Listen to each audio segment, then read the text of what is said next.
Ako po si Julie, 25 years old at nagtatrabaho bilang photographer para sa isang production company dito sa Makati. Panganay ako sa tatlong magkakapatid at unila na kami sa ama. Si mama na lang ang naiwan sa amin. Maraming nagsasabi na kamukha ko si Camille Prats noong dalaga pa ito. Pareho kaming cute at masayahin ang aming mukha. Ang totoo niyan ay masayahin talaga ako. Ang sabi nga ng mga kaibigan ko, ang tingin ko daw sa buhay ay half full palagi ang baso at hindi half empty. Kaya palagi ako nakangiti.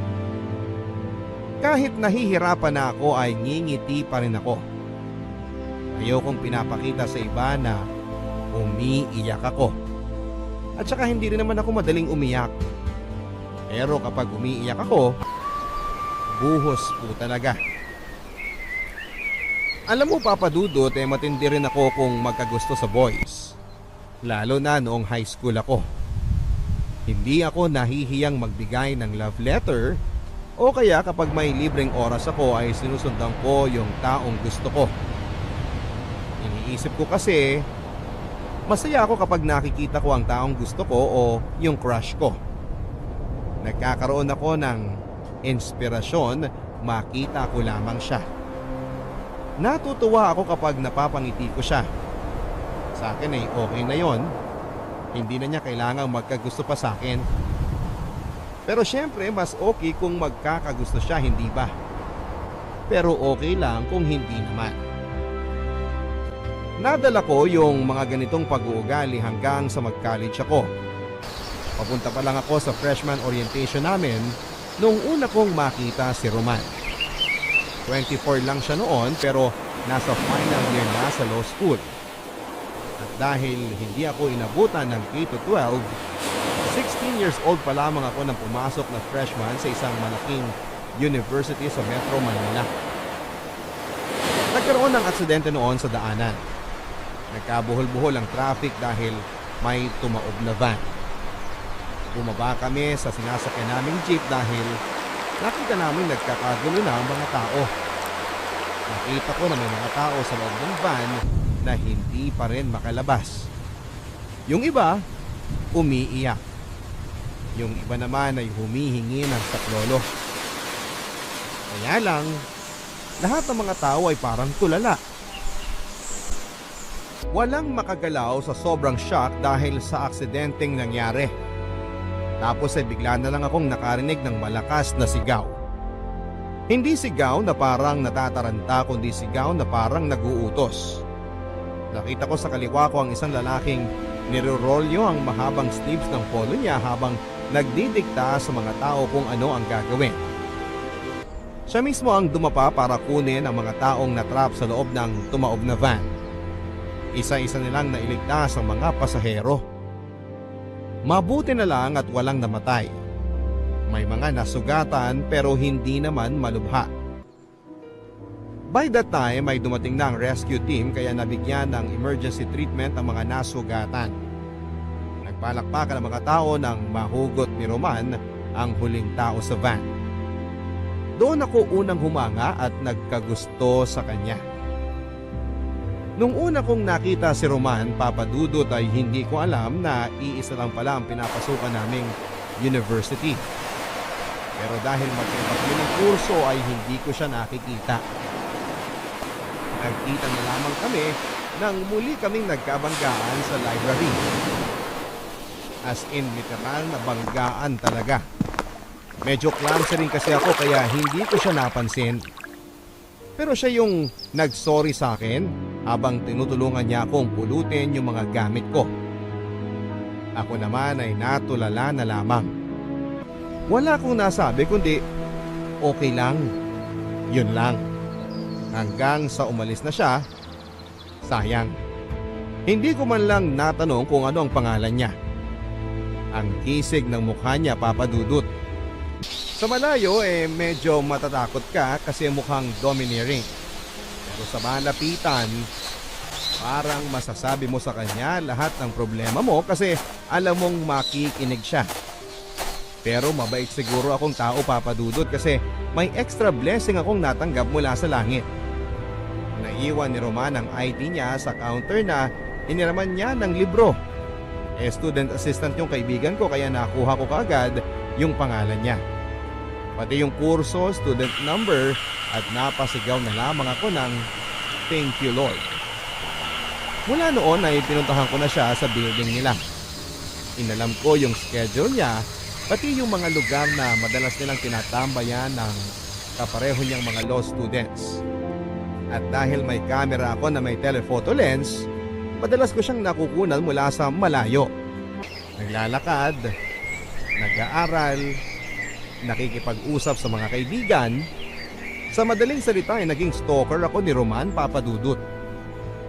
Hindi naman unusual na may dala akong camera kasi visual communication ang kurso ko. Required kaming mag-submit ng photos ng iba't ibang tema. Nagkataon nga lang nakasama si Roman sa mga pictures. Kapag landscape, nandun siya sa tabi ng puno. Nag-aaral. Kapag cityscape ang tema, naglalakad siya habang isang luma at mataas na building ang nasa likuran niya. Kapag portraiture, puro mukha niya. Wala akong magagawa. Inspired ako kapag siya ang kinukunan ko, Papa Dudut. Yun nga lang, hindi ko alam na napapansin na pala niyang sinusundan ko siya. Ang ganda ng kuha niya rito, di ba? Ang soft ng tapo ng ilaw sa harap, tapos may highlight sa buhok. Ikaw talaga, basta inspired ka. Gaganda ng kuha mo. Lalo na kung kasama si attorney sa picture. Uy, mabuti hindi ka niya nahuhuli na kinukunan mo siya. Hindi ko alam kung alam niya. Parang deadman naman siya pag nakikita niya ako. Pero one time, hindi ko alam kung mainit yung ulo niya. Nung kukunan ko na siya habang nakaupo sa bench sa labas ng building niya, napatingin siya sa akin. Ang sama ng tingin. Kaya bigla akong iniwas yung camera ko. Kunwari kukunan ko ng picture yung puno sa harap ko. Nakakatawa ka talaga. Kung ako yun, baka tumakbo na ako bago mapahiya. Hindi naman siguro ako hihiyain ni attorney. Mukha naman ako mabait. Tsaka may legitimate excuse naman ako para kumuha ng pictures. Yun nga lang, may iba rin akong intensyon. Oy, huwag mo sabihin ikaw ang manliligaw, ha? Oy, hindi ah. Pero pwede rin. Kaya lang, baka pagkaharap ko na siya, matulala na naman ako. Tapos wala ko nagsabi. Kagaya nung nagkabanggaan kami sa library. Uy, ang tagal na nun, ah. Patapos na yung SEM, nahihiya ka pa rin. Hindi ko nga alam eh. Kahit sa malayo, kumakabog yung dibdib ko sa sobrang kabe. Eh di lalo na ako sa malapitan. Baka atakihin na lang ako sa puso. Malamang. Excuse me, ikaw si Julie? Ha? Ikaw si Julie? Oo. Ako nga, attorney. Ano? Ako si Julie. Hi. Huwag ka masyado maging friendly sa akin. Ha? Kailangan kong i-confiscate yung SD card ng camera mo. SD card ko? Bakit? I believe majority ng mga kuha mo sa SD card mo ako ang subject. At dahil hindi ka nagpaalam sa akin, pwede kong i-confiscate ang mga kuha mo. Ha? Nagkataon lang nakasama ka sa picture pero hindi naman ikaw ang main subject eh. Kahit tignan mo pa, oh. Tsaka akin to. Akong may-ari ng mga picture na kinunan ko, hindi ikaw. Alam mo, Miss Julie, I suggest huwag ka na maipag-argue sa isang law student tungkol sa ownership rights. Pero, Ibigay mo na sa akin yan. i-delete mo na lang. Huwag mo nang kunin. Please naman oh. No. Akin na. Please. Higay mo na. Sabi na naman ng please eh. Eh, ito na nga. Thank you. Lagot, paano yung mga plates mo? Uy, nakita mo lang yung asawa mo. Nabaliw ka na. Hindi. Nakita ko lang siya. Naging con artist na ako. Yung lumang SD card ko yung binigay ko sa kanya. Yun yung SD card na wala siya sa picture. Pinagpalit ko habang nagtatalo kami kanina. Ay, grabe siya oh. Siyempre naman no, pinaghirapan ko yung mga pictures na kinunan ko sa kanya. Ibibigay ko lang. Hindi no. Ay, malamang pag nakita niya yung laman ng SD card, magwawala yun. Hahantingin ka nun.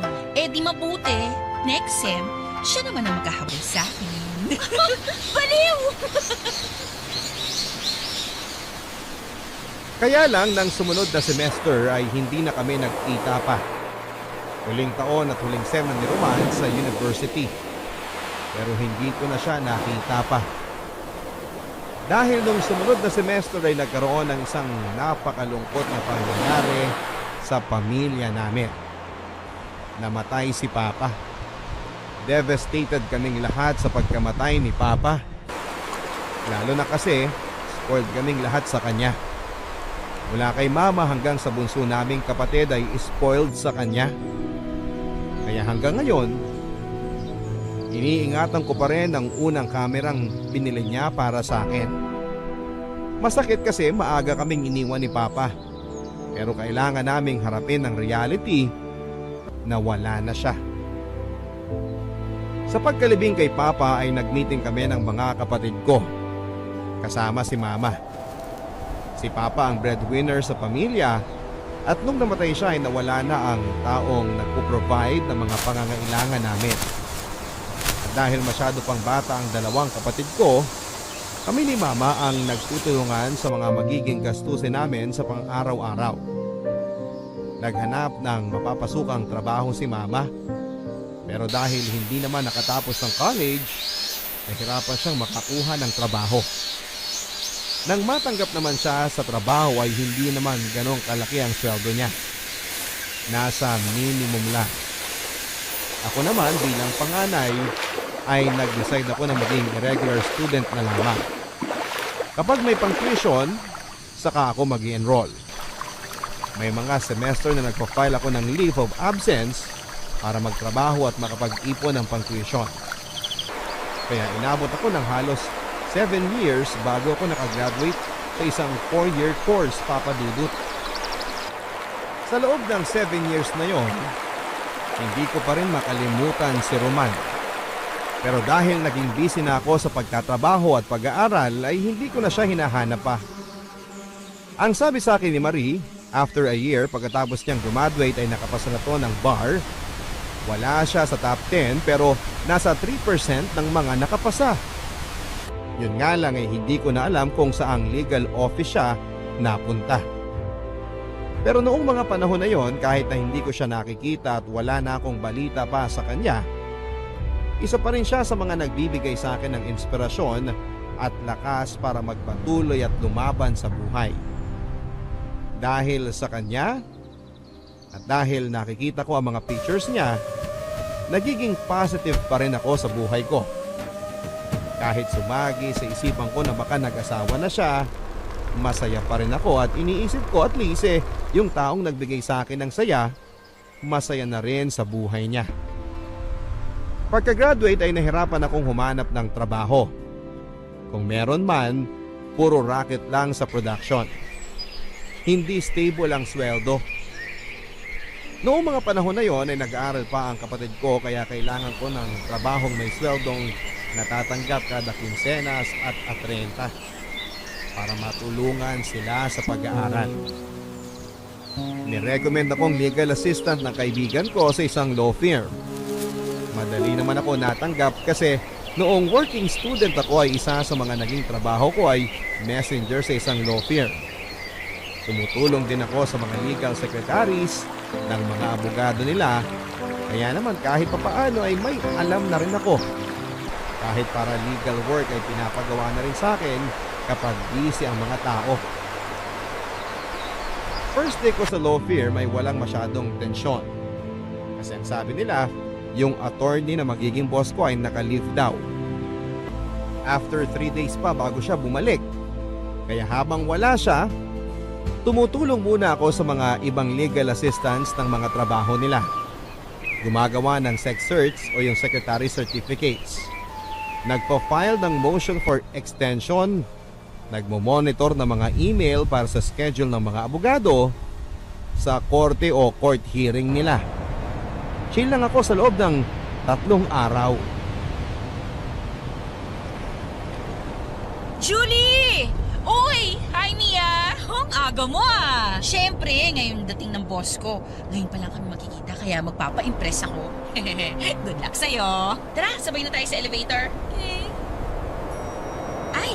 puno na. Galing kasi sa basement eh. Hindi, pwede pa. Dali, singi tayo. Okay. Ayaw mo talagang malate ha? Naman! Nga pala, bakit mo sinabing good luck sa akin?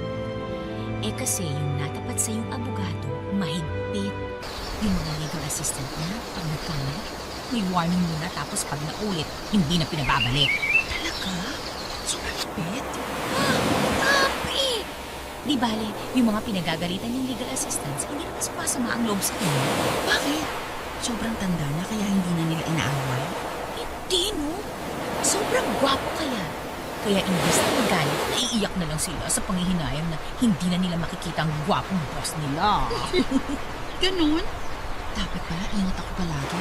Mahirap na mukha mo. Mahirap ako akong boss. Kaya lang, parang hindi babae ang gusto. Lalaki rin yata. Kasi 32 years old na, wala pang asawa o girlfriend. E minsan nag-date, pero walang steady na dinudate. Sayang. Kawalan sa ating mga kababaihan kung Becky pala siya. Di bale, expert ako sa Gillian Gobesh. Baka pareho kami ng type na lalaki. Shh! Ingay mo. Ay, sorry. Ay, salamat. Lumuwag din. Julie, Bakit? nandito yung boss mo. Nasaan? Nasa likod mo. Hi, Sir Aramel. Hi, Sir. Roman! Julie, right? Yes, sir. Don't worry. Nagbibigay ako ng 3 warning bago ko pinagre-resign ng assistant ko. Attorney? At hindi ako member ng third sex. Ako rin po! Oh my gulay, Papa Dudut. Yung last 30 seconds bago kami dumating sa floor namin ang pinakamahabang 30 seconds ng buhay ko. Pagkalabas ng elevator ay hindi ko alam kung saan ako susuot dahil sa sobrang hiya. Pero naging professional si Attorney Roman sa akin. Pinapunta niya ako kagad sa office niya para i-orient ng mga inaasahan niyang gagawin ko bilang legal secretary niya. Pagkatapos ng initial shock ay kumambyo na ako kaagad sa work mode ko. Una, kasi ayoko magkamali dahil kailangan ko ng stable na trabaho. At ikalawa kasi si attorney may love pala ang boss ko. Bawal magkamali. Kaya lang medyo nalungkot din ako kasi parang hindi na niya ako naaalala. Sa bagay, 7 years ago na rin yon at nagbago na rin ang itsura ko. Nag-mature na. At isang beses lang kami nagkausap. Okay lang sa akin. May bonus inspiration na uli ako. Thank you, Lord. Sa loob ng mga sumunod na araw, papadudot kung merong gagawing evaluation sa aming mga legal assistants, siguradong excellent ang makukuha kong grade. Paano ba naman kasi ako palagi ang nauuna sa office namin at halos kasabay ko na yung maintenance ng building na pumapasok sa umaga. Bago dumating si attorney ay handa na yung mga papeles na kakailanganin niya for the day. Handa na rin ang coffee niya. Black na may 3 sachet ng brown sugar na kasama. May kasama pang konting kakanin na binili ko sa may amin. Kaya naman talagang masarap na pang merienda yon o kaya naman pang almusal. Nung una kong dinalhan si attorney noon ay tumaas ng konti ang kilay niya. Parang sinasabing, ano to? Bribe? Gumiti na lang ako at sinabing, hindi po attorney, energizer. Kinain naman niya at nagustuhan niya. Kaya tuwing umaga ay nagdadala ako ng kakanin para sa kanya. Akala tuloy ng mga nagtitinda noon sa amin, meron akong boyfriend na mahilig sa kakanin. Ang sabi ko na lang malapit na, sabay tawa. Masipag ako magtrabaho at mabilis akong matuto. Sa katunayan ay madali kong natutunan ang hierarchy ng mga abogado sa opisina namin. Associate ang tawag sa mga bagong pasok ng abogado. Senior associate naman ang tawag sa mas matagal na ng konti sa kanila. Tapos junior partner at ang pinakamataas ay senior partner. Si attorney ay senior associate pa lang pero ang chismis sa opisina, Before the year ends ay gagawin siyang junior partner. Magaling siya eh. Hindi ko pa siya nakikita in court pero ang sabi nila kapag alam nilang si Atty. Roman ang abogado, ay medyo natatakot ang kalaban. Nalaman ko din na kahit saan pala ay merong discrimination. Kahit sa isang law firm ay siguradong hindi sadya o glaring pero meron. Minsan kahit na hindi namin trabaho ay pinapagawa sa amin. May mga nagpapabili ng pagkain, nagpapabitbit ng mga bag nila sa sasakyan, papupuntahin ka sa bahay nila para pick upin ang ilang mga documents, tapos ay makikidaan pa sa pinalonde nilang suit total on the way naman daw. In other words, ay hindi lang kami legal assistants, kundi personal na secretary din nila. Ako, okay lang sa akin kahit pagpalinisin ako ni Atty. Roman ng kondo niya. Si Atty. may love naman yun eh. Para sa kanya ay gagawin ko. Kaya lang naaawa ko sa ibang legal assistant. Lalo na kay Mia na napunta sa kanya yung isang babaeng lawyer na medyo matapobre. Yung kapag tinitingnan ka, alam kong peke o branded ang suot mong damit at alam kong may K o wala ang suot mong jewelry. Sa tuwing pinapagalitan ni Atty. Casey si Mia, parang akala mo may nakuha siyang alipin. Pero bumabawi naman ito. Kapag alam niyang napaiyak na si Mia, kinabukasan ay nagdadala to ng lunch para kay Mia. Ang sarap ng lunch mo ha. Alam mo na kung bakit. Ba't hindi ka kasi magpalipat ng lolo? Hindi pwede. Dahil kay Atty. Casey kaya ako napasok dito. Isa pa, bumabawi naman siya pag alam niyang pinagalitan niya ako. Tapos uubusan ka niya uli ng mga personal errand niya. Kaya yun, sanay na ako. Pag nag-aawala naman siya, may pasalubong ko, no? Yung pagkain na binibigay sa eroplano, Wala ba? Oo. Hoy, bakit ikaw? Kahit hindi mo na trabaho, ginagawa mo pa rin para kay Atty. Roman. at least si Atty. Roman, hindi niya ako inuutusan. Ako na yung nagkukusang gawin yung ilang personal errands niya. Minsan nga kahit ayaw niya, ginagawa ko pa rin. Papagalitan niya ako, pero alam ko, grateful siya sa ginawa ko kasi nakakatulong ako para mabawasan yung maliit na bagay na medyo toxic para sa kanyang gawin. May gusto ka kay Atty. Roman, ano? Shh! Huwag mong ilakas! At least ako may motivation para gawin yung ginagawa ko. Tsaka magaling si Atty. Roman. Hoy, magaling din naman si Atty. Casey, ah. Marami na nga ako natutunan sa kanya. Magaling ba yung puro motion for extension ng pinapagawa sa'yo? Pa-extend ng mga kaso? Tsaka anong natututunan mo? Umiyak ng tahimik? Julie? Attorney! Nakabalik na kayo galing sa korte sa Bulacan? Obviously. At mukhang hindi mo narinig kasi may iba kayong pinagkakaabalahan. Sorry, sir. Julie, balik na ako sa table ko, ah. Okay. Napa-photocopy mo na ba yung pleadings na pinapafile ko sa korte kahapon? Opo, attorney. Nasa table nyo na po. Good. Julie? Attorney? Na-appreciate ko yung mga ginagawa mo para sa akin, pero sana, kung anong advice mo sa kaibigan mo, sundin mo rin. Hindi kayo alala. Huwag niyong ibaba ang sarili niyo dahil nagkataon mas mataas ang rango namin sa inyo dito sa office. Sir, narinig niyo usapan namin? Ibig sabihin... Narinig kong pinag-uusapan niyo sila Atty. Casey. Ah! Okay. Pareho kaming senior associate ni Atty. Casey. Kaya sana, huwag niyo siyang pagchichismisan. Sorry, attorney. Huwag mong gawing forever ang pagiging legal assistant. May iba ka pang skills na pwede mong pagkakitaan. Ano pong ibig niyong sabihin? Nagkibit balikat na lamang si Atty. Roman sabay pasok na sa office niya. Anong ibang skills ang sinasabi niya, Papa Dudut? Office skills? Alam kaya niyang nagsa-sideline ako kapag weekend para madagdagan ang kita ko? Bigla tuloy akong nahiya. Pero tuloy pa rin ako sa ginagawa kong pagtulong kay Atty. Roman. Wala namang masama. Isa pa ay masaya akong nakakatulong sa kanya. Papa Dudut, nakalimutan kong sabihin na kaya din pala ako medyo asar kay Atty. Casey kasi bukod sa pagiging arogante, ay may gusto rin siya kay Atty. Roman. Technically, karibal ko si Atty. Casey kay Atty. Roman. Hindi lang yun chismis, Papa Dudut. Nakikita namin kapag magkasama sila. Gusto niyang laging nakahawak sa braso ni Atty. Roman Si attorney deadma. Kapag nakikita ko nga sila parang gusto kong tumagitna na sa kanila at paghiwalayin silang dalawa. Kaya lang, legal assistant lang ako. Wala akong karapatan. Julie, pasok ka rito sandali, please. Hi, Julie. Hi, Attorney Casey. Ano yan, Attorney Roman? Kailangan ni Attorney Casey nung manifestations na pinagawa ko sa'yo kanina. Tapos na ba? Opo, tapos na. Wow, Roman. Very efficient talaga ng sekretary mo. Palit na lang tayo. Sanay na sa'yo si Mia. Sanay na sa akin si Julie. Huwag mo nang guluhin ang sistema. Selfish mo naman. Ano, Julie, payag ka? Ho? Mabait naman ako eh.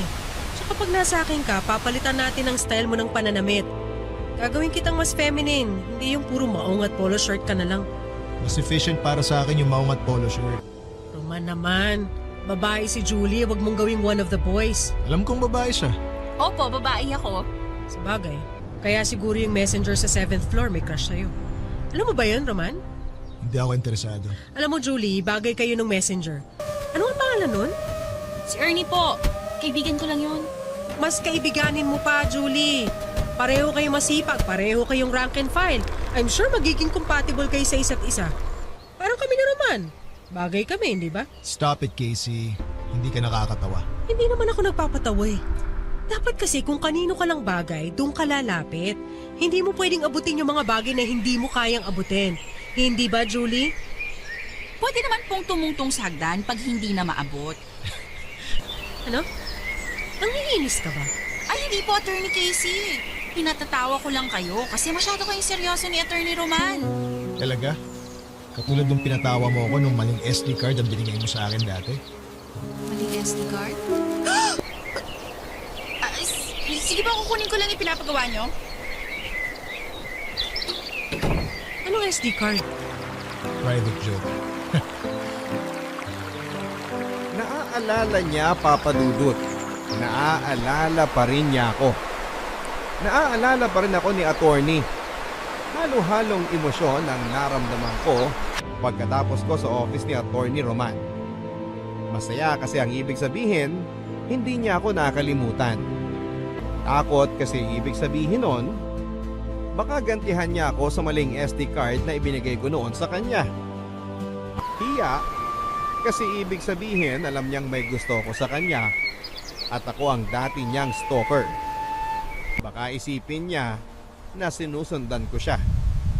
At excited kasi ang ibig sabihin baka naman kahit konti ay may future kaming dalawa o wishful thinking ko lang yon, Papa Dudut. Sana hindi. Mula noon ay naging medyo awkward na ako kay Attorney Roman. Pero siya naman yung medyo parang natatawa sa sitwasyon namin. Minsan parang sinasadya niyang pansinin yung mga bagay na ginagawa ko sa kanya dati. Halimbawa, bakit hindi ko na raw siya binibigyan ng kakanin kasama ng kape niya? Sabi ko namatay na yung kapitbahay namin gumagawa ng kakanin. Kaya hindi na ako nakakapagdala. Gusto kong humingi ng sorry kay Mang Ising, Papa Dudut. Kasi pinatay ko na siya sa office namin kahit buhay pa siya. Ayokong umasa. Ayokong matuwa ng gusto kasi baka hindi naman magkatotoo. Okay na kasi ako noon na wala akong iniisip, kundi yung nararamdaman ko lang. Masaya na ako na secretly ay may gusto ako kay attorney. Pero ngayong alam kong alam na niya na may gusto ako sa kanya, hindi ko maiwasang hindi kabahan sa tuwing nakikita ko siya o tinatawag ang pangalan ko. At alam kong masasaktan ako ng husto kapag nagalit siya o na-disappoint siya sa akin. Mia! Napaka-inefficient mo talaga! Bakit po, Attorney Casey? Ano bakit? Nakalimutan mong i-remind sa akin yung juice ko? Hindi mo na-monitor? Naku po, sorry po, Attorney Casey. Hindi ko sinasadya. Hindi mo sinasadyang maging tanga! Ano bang silbi ng sorry mo? Siguradong mapapagalitan ako ni CSC bukas? Kakairita ka! Sorry po, Attorney. Hindi na po mauulit. Huwag ka magpapakita sa akin buong linggo, ha? Sorry po, Ma'am. Sorry po talaga. Mia! Mia!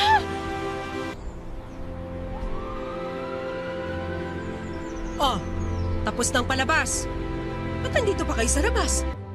Nagkamalay na si Mia. Pinadala ko na lang sa ospital para makasigurong hindi na bagok ang ulo niya at lalo maging inefficient. Hindi maganda yung sinabi mo, Casey. Bakit? Kasalanan ko bang hinimatay siya? Hindi ko naman siya sinaktan ah. Mahina kasi ang loob. Kaya kinakayan-kayanan niyo siya. Ano? Julie! Matagal na nagtitiis sa inyo si Mia, Attorney Casey. Hindi niya kayo sinasagot dahil may utang na loob siya sa inyo. Pero wala kayong karapatang insultuhin ang pagkatao niya. Sekretary niyo siya, hindi niyo siya alalay o alipin. Abogado pa naman kayo, hindi kayo marunong kumilala ng karapatang pantao ng bawat nilalang? Roman, patigilin mo sekretary mo. Hindi irereklamo ko siya sa senior partner natin para mapaalis na yan. You don't have to do that. Bago mo siya maisumbong, paalisin ko na siya rito. I'm sorry, Julie. Tama ka, pero hindi tama ang ginawa mo. Hindi ko mapapalampas yon sa isang subordinate. Okay lang, Attorney. Huwag na kayong mag-abala na sisantihin ako. Magre-resign na lang po ako. Kahit masakit, Papa Dudut, ay nag-resign ako. Pero hindi masama ang loob ko. Ang tanga ko pagdating sa pag-ibig, no, Papa Dudut. Hindi na nga ako kinampihan ng taong mahal ko. Naiintindihan ko pa kung bakit niya ginawa yon. Ayokong maging minus point sa kanya ang pagkakaroon ng sekretary na walang manners at paalaaway. Ayokong dahil doon kaya hindi siya gagawing junior partner kasi kapag nangyari yon, ako ang unang malulungkot. At saka ang sabi naman niya, meron akong ibang skills na pwede kong magamit kung sakali. Kaya hindi ako natatakot na mag-resign. Nangihinayang lang ako kasi malaking tulong sa pamilya namin yung 15 at 30 na siguradong sweldo ko. Pero kilala ko yung pamilya ko. Alam ko na maiintindihan nila kung sakaling tipid muna kami hanggat hindi ako nakakahanap ng kapalit na trabaho. Nagbigay ako ng 2 weeks notice sa opisina para makahanap sila ng ipapalit sa akin at ma-endorse ko ng maayos sa papalit sa akin ng trabahong iiwanan ko sa kanya. Si Attorney Roman, hindi ko alam kung galit sa akin o masama ang loob kasi masyadong formal ang trato sa akin. Parang ako ang sinisisi niya na nag-resign ako. Pagdating nung huling araw ko sa opisina, nagpaalam ako kay Attorney. Attorney Roman, Yes? magpapaalam na po ako sa inyo. Maraming salamat po sa lahat. Sa lahat ng ano? Sa kabutihan niyo, sa mga itinuro niyo sa akin, at sa mga advice niyo sa akin. Yun lang? Opo. Sigurado ka? Okay, magiging honest na ako. Salamat kasi ikaw ang naging inspirasyon ko habang nagtatrabaho ako dito.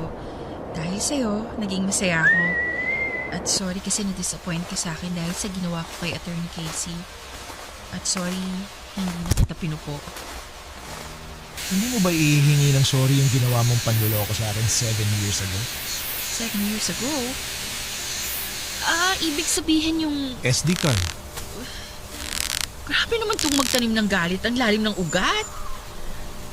Sorry dun sa SD card. May malilipatan ka na bang trabaho? Maghahanap pa ako. Okay lang? Huwag ka mag-worry, makakahanap din ako ng ibang trabaho. Naalala mo si Gilier, yung classmate ko sa law school? Yung kasama ko nung binigyan mo ko ng maling SD card. Gilier palang pangalan niya. Mayari siya ng isang production house. Naghahanap siya ng in-house photographer. Stable na trabaho. Gusto mo subukan? I-recommend mo ko? Gusto mo ba? Oo naman. Wow, salamat attorney. Oh, ba't umiiyak ka? Kasi hindi na kita makikita. Sorry attorney. Siguro by now, alam mo nang mula noon hanggang ngayon, may gusto ako sa inyo. Pero huwag kayo mag-alala. Hindi ko naman ihihingi na ibalik nyo sa akin ang pagmamahal na binibigay ko. Okay na akong nasabi ko to sa inyo. At least pag alis ko dito, wala akong regrets. Salamat sa masayang 7 years, attorney. Maraming salamat din.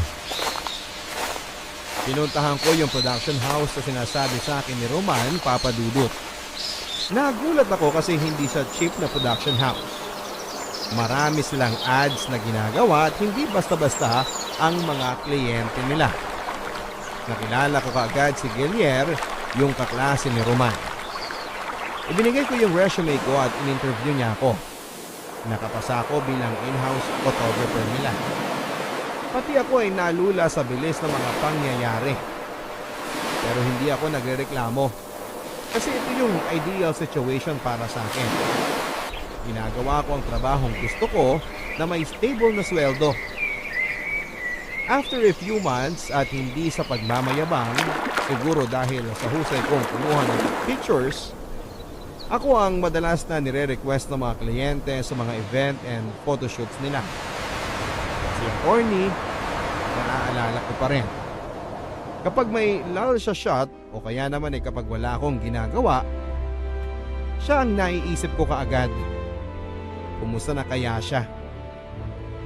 Okay kaya yung sekretary niya na pumalit sa akin? Sana hindi siya binibigyan ng sakit ng ulo. Tapos ay bigla akong hihinto sa pag-iisip. Marirealize ko na malala na to. Kailangan ko nang kalimutan si attorney.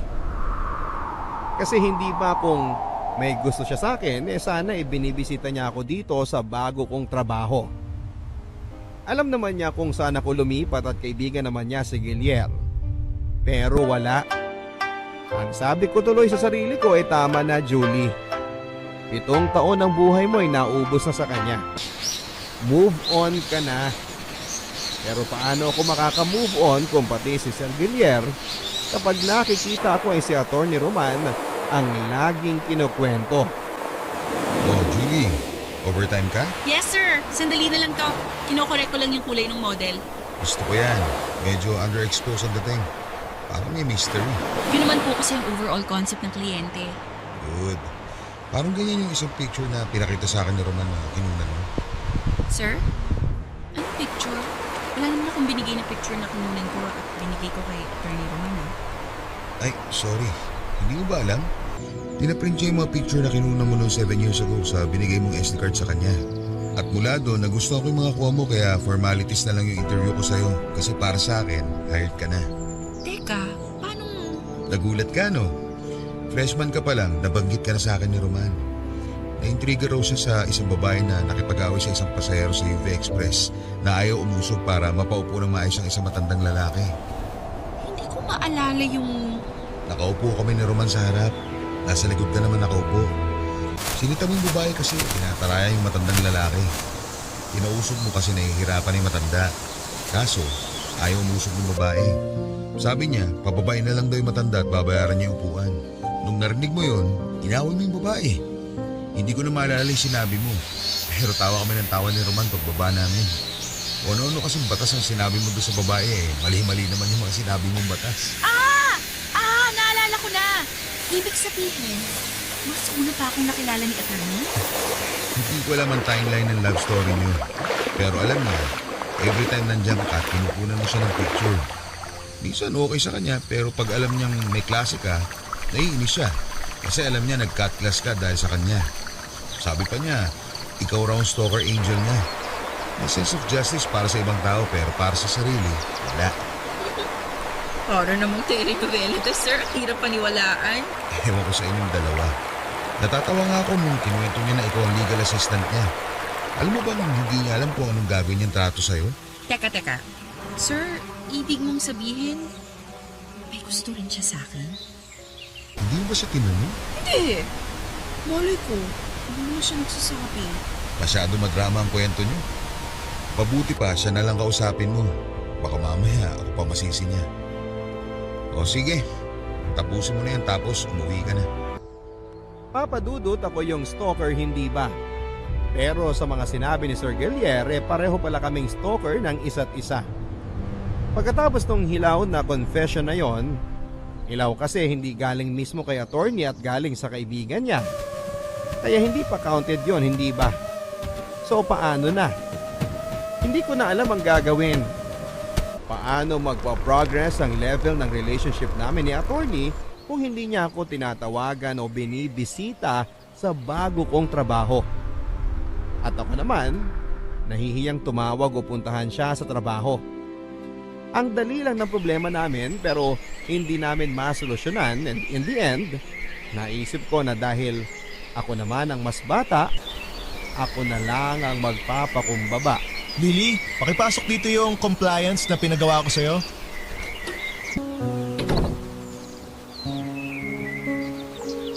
Ano to? Humingi ba ako ng coffee at pagkain na... Julie! Long time no see. Kung hindi pa talaga ako pupunta dito, hindi mo ako pupuntahan sa trabaho ko. Bakit naman kita pupuntahan sa trabaho mo? Di mo ko kukumustahin? Sinasabi naman ni Gilier sa akin kung anong ginagawa mo sa opisina mo, kaya alam ko kung okay ka o hindi. Alam mo, nakakaloka ka. Ako? Bakit? Gusto pa talaga babae yung maliligaw sa'yo? Liligawan mo ako? Depende. Depende sa ano. Kung magpapaligaw ka, Baliw ka talaga. Nagkwento sa'yo si Gilier, ano? marami siyang kwento sa akin. Alright, let's make this right. Ha? Paano? Julie, pwede ba kitang ligawan?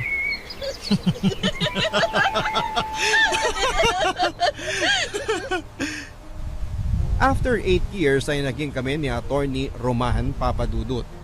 Ang haba at ang corny ng love story namin. Puro hit and miss pero sa bandang huli, na-hit din. Apparently, hinanap din niya ako pagka-graduate niya.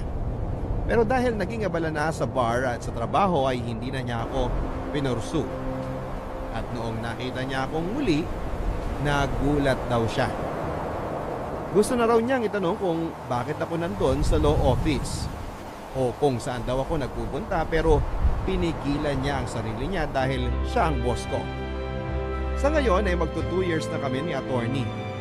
Hindi na namin kailangang i-stalk ang bawat isa para ipakita ang pagmamahal namin. Sana na-inspire ang mga tagapakinig ninyo sa kwento namin ni Roman Papadudut. Nang kung hindi lahat ng kwento ng pag-ibig nyo sa Barangay LS nagtatapos ng happy ending at forever. Pero sana, sa pamamagitan ng kwento namin ay ma-inspire silang muli at maniwala na posible pa rin ang happy ending sa kwento ng pag-ibig nila. Isang magandang araw sa lahat ng mga kapuso at kabarangay na nakikinig ngayon sa inyong programa. Ako nga pala si Dexter. 36 years old at nagtatrabaho sa isang advertising company dito sa Mandaluyong. Sa totoo lang, ngayon pa lamang ay medyo naluluhan na ako habang sinusulat ko ito. At sana ay may share ko ng maayos ang kwento namin ni Aubrey.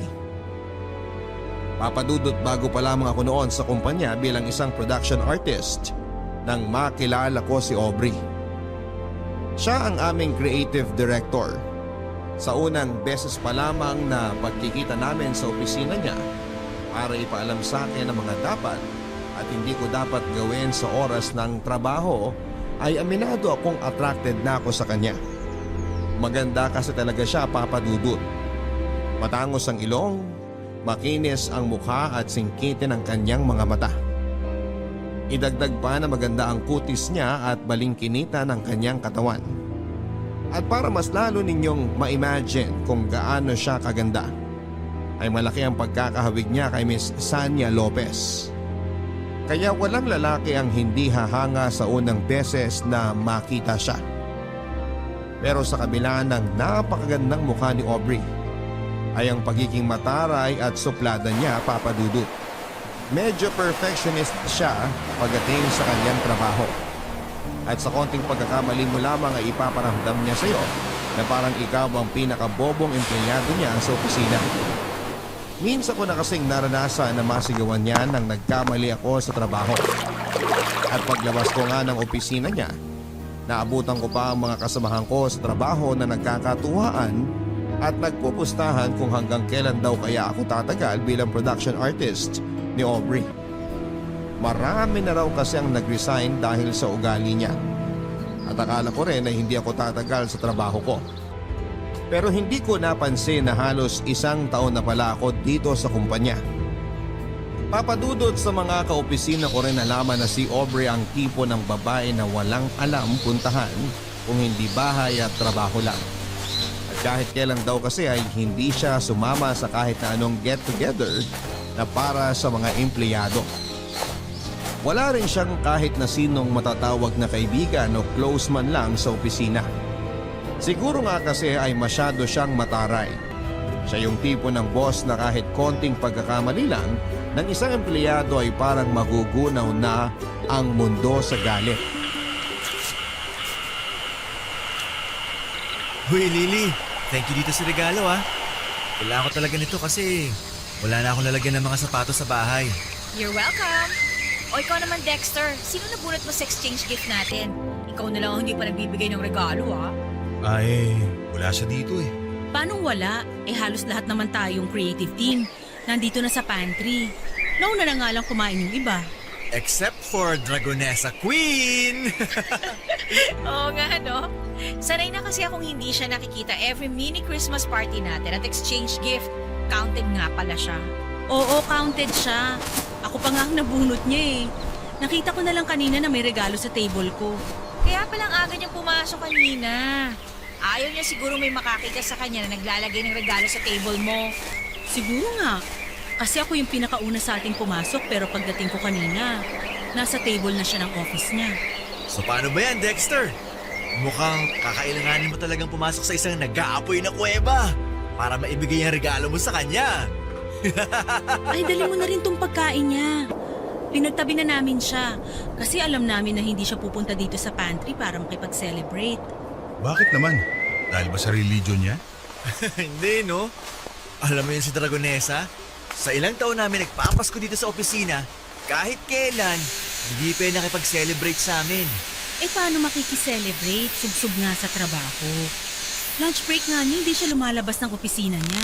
Kasi nga, mas gusto niya mag-amoy kuweba siya kaysa makibonding sa atin. Nako, good luck sa'yo, Dexter, kung paano mo ibibigay yung regalo mo sa kanya. Sama pa naman ang ugali nun. Kaya baka tarayan ka lang niya kapag inabot mo na yan. Ikaw talaga, Nolan. Kung ano-ano na naman ang sinasabi mo tungkol kay Miss Aubrey. Mabait naman yung tao. Strikto nga lang pagdating sa trabaho. At iba ang istrikto sa masamaang ugali. Meron na rin yun. Wala nga siyang pakialam sa mga kasama niya sa trabaho eh. Sinabi mo pa.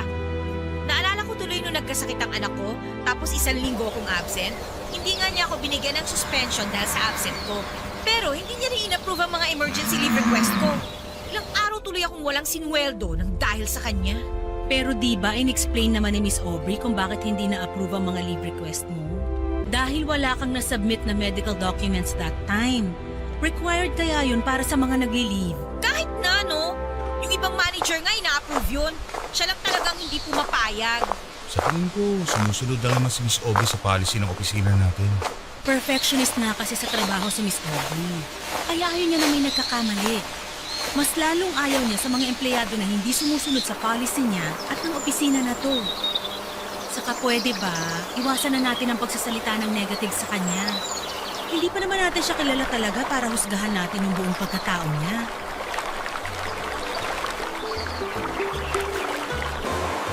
Papadudot, tama naman ang office mate ko na si Lauren sa mga sinabi niya. Istrikta si Aubrey pagdating sa trabaho pero hindi ibig sabihin noon ay masama ng ugali niya. Gusto niya lang na maayos ang mga trabaho namin sa opisina. Lahat ng malamig na pakikitungo niya sa amin at kasungitan niya ay ginagawa niya yon para mas ayusin namin ang kanya-kanyang trabaho. Isa pa ay hindi naman talaga namin siya kilala para husgahan sa kung sino talaga siya. Papadudot natapos ang mini Christmas celebration na walang Aubrey na dumating para makijoin sa amin. Ang sabi ni Lauren ay normal na raw yon. Mas magugulat pa raw sila kapag bigla na lang sumulpot at nakikain si Aubrey. Kagaya ng dati ay nakakulong lamang siya buong maghapon sa opisina niya. Ni hindi ko siya nakitang lumabas para kumuha ng pagkain o inumin. Medyo pinoproblema ko tuloy kung paano ko ibibigay sa kanya ang regalo ko at ang ibinili na pagkain sa akin na para sa kanya. Sa totoo lang, Papadudot, ay natuwa ako ng pangalan niyang nabunot ko para sa exchange gift namin. Kahit noong una ay napapaisip na kagad ako sa kung ano kayang regalo ang ibibigay ko sa kanya at kung paano ko yon iaabot. Pero mas nangibabaw pa rin ang tuwa dahil magkakaroon ako ng dahilan para makausap siya ng hindi related sa trabaho. Sa totoo lang, para kasing ang hirap niya kasing lapitan at kausapin. Lalo na kung hindi trabaho ang pag-uusapan. Kaya naman magkahalong kaba at excitement ang naramdaman ko habang inaabangan ko siyang lumabas ng opisina niya. Kaya lang nang ma-imagine ko na baka tama si Nolan at tarayan niya lang ako kapag binigay ko sa kanya ang regalo, ay nag-decide akong ilagay na lang yon ng palihim sa opisina niya. Papadudot, makapunan nang sa wakas ay magbukas ang pinto ng opisina ni Aubrey at lumabas siya para siguro kumuha ng tubig sa pantry. Saglit akong pumasok sa opisina niya at nilagay ang regalo ko para sa kanya, pati na rin ang pagkain. Nang makabalik ako sa table ko ay medyo nakahinga na ako ng maluwag at muling nakapagtrabaho ng maayos.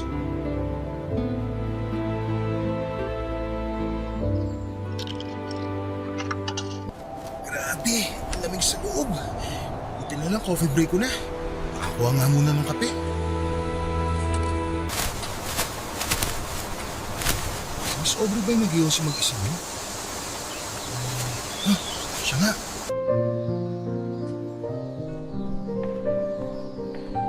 Miss Aubrey, gusto mo ng kape? Hindi, okay lang. Salamat. Ikaw, Yossi, gusto mo? Meron pa akong extra. Hindi po kasi ako nagsisigarilyo eh. Magkakape lang po talaga ako kasi sobrang lamig po doon sa loob ng opisina. Pwede ba wag mo na nga akong pinupo? Mas matanda ka pa kaysa sa akin. Okay, sige. Break time mo ba? Tapos ka na sa trabaho mo sa loob? Oo. Hinihintay ko lang yung ipapasa na bago theme sa akin ni Lauren para sa next project natin. Gagawin ko na rin kagad yung cover design mamaya para makita mo. Buti naman. Para hindi tayo palagi naghahabol sa deadline. Yun ko kasi talaga nung natatambakan ng trabaho. Sabi nga nila sa loob, 2 weeks ahead daw sila palagi sa deadline na binibigay ng mga client natin. Hindi ko kasi gusto na nasasanay silang pumipetiks-petiks. Kahit may mga bagay na dapat pang trabahuhin at tapusin. Sa bagay, mas okay naman talaga yun. Para hindi tayo nape-pressure palagi sa deadline. Salamat nga pala dun sa regalo mo. Ayun. Saan mo pala nabili yun? Tsaka, paano mo nasigurado na wala pa akong kopya nun? Alam mo kasi, ilang taong ko nang hinahanap yung librong yun eh. Nakita ko kasi yung bookshelf mo sa office at yung collection mo ng mga libro. Pareho kasi kayo ng collection ng tita ko eh. Kaya napansin ko na parang kulang ka ng isang title ng book na yon. Talaga? Mahilig din siya magbasa ng novel?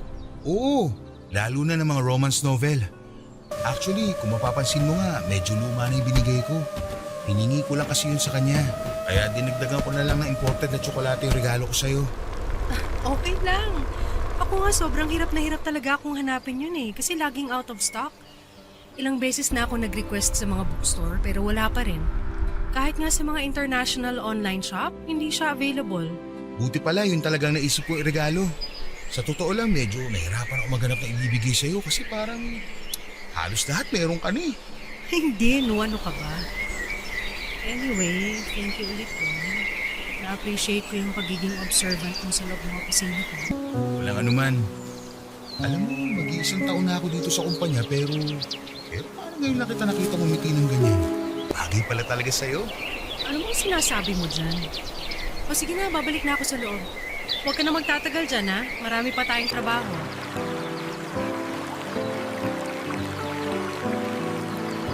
Papadudot, sobrang natuwa talaga ako nang makita kong nagustuhan ni Aubrey ang regalo ko sa kanya.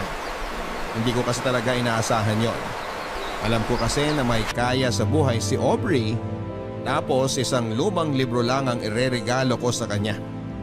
Sinubukan ko rin kasing hanapin yon sa bookstore at online, pero wala na akong makitang kopya. Mabuti na lang talaga at pareho sila ng koleksyon ng tita ko at pumayag si tita na hingin ko ang isang libro niya. Sinamahan ko na lang ng mamahaling tsokolate para naman hindi isipin ni Aubrey na tinipid ko ang regalo ko para sa kanya.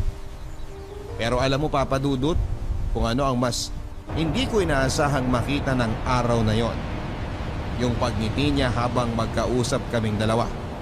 Sa loob ng halos isang taon na nagtrabaho ako sa advertising company na yon ay ni isang beses ay hindi ko siya nakitang ngumiti ng ganon.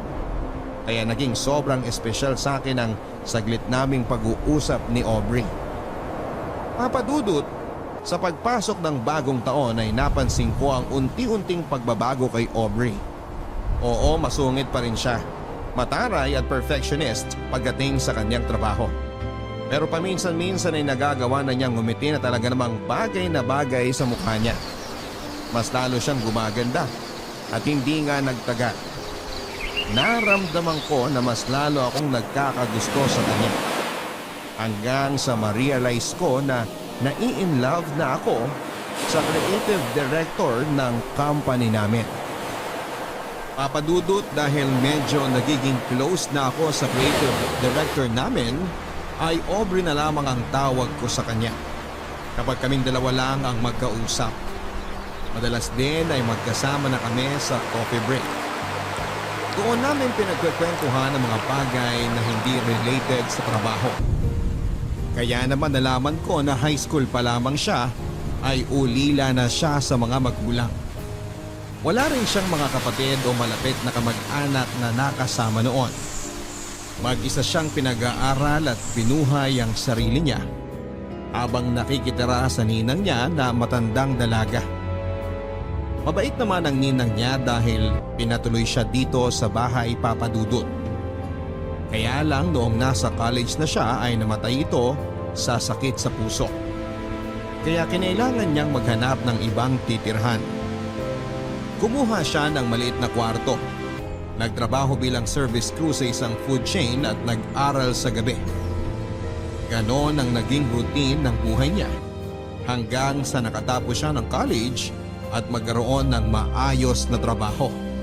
At ngayon nga ay may mataas na siyang posisyon sa opisina namin, Papadudot. May sarili na siyang bahay na siya lang mag-isa ang nakatira dahil wala na nga siyang malapit na kamag-anak. Yun din ang dahilan kung bakit sanay talaga siya nang walang kasama sa bahay o kahit sa trabaho.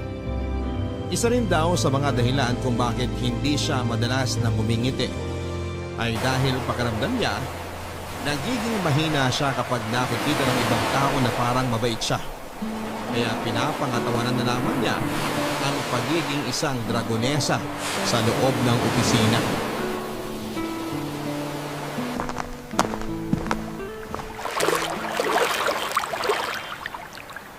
Ano ba yan? Wala pa rin tumitigil na taxi. Mukhang tama nga si Mr. Torres. Sobrang traffic na ngayon.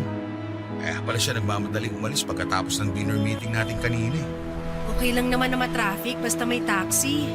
Kanina pa tayo dito hanggang ngayon wala pa rin pumapansin sa atin ng mga taxi driver. Ay, sakit na nga ng mga binti at paa ko dahil dito sa sapatos ko eh. Ganito na lang. Isang jeep lang yung bahay ng tita ko mula dito. Gusto mo, magpalipas muna tayo ng oras doon? Actually, reunion kasi namin ngayon. Ako lang yung absent sa aming magpipinsan. Ha? Bakit hindi mo sinabi na may kailangan ka palang puntahan? Sana ako na lang ang nakipag-meet kay Mr. Torres kanina. Okay lang. Ayoko naman na mag-isa ka lang humarap sa kanya kaya nagpumilit na rin ako sumama. Saka, maaga ako nagsabi sa kanila na hindi mo na ako makakapunta. Nandun naman yung parents at kapatid ko eh. Kung ganyan na may mga personal ka na lakad, pwede naman magsabi ka para hindi na kita naaabala.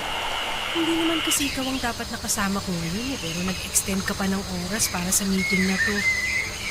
Ay, konti na lang talaga. Ipapasa ko na sa'yo ang korona ng pagiging overtime queen ko sa opisina. Wala pa rin namang tatalo sa'yo. Saka sabi mo nga, di ba? Dapat tinatapos muna ang trabaho bago pumetiks. Pero hindi na nga to parte ng trabaho mo at dapat kanina ka pa nakauwi. Trabaho ko na to tsaka ni Nolan. Bakit kasi ngayon pa siya umabsent kung kailan may meeting kami?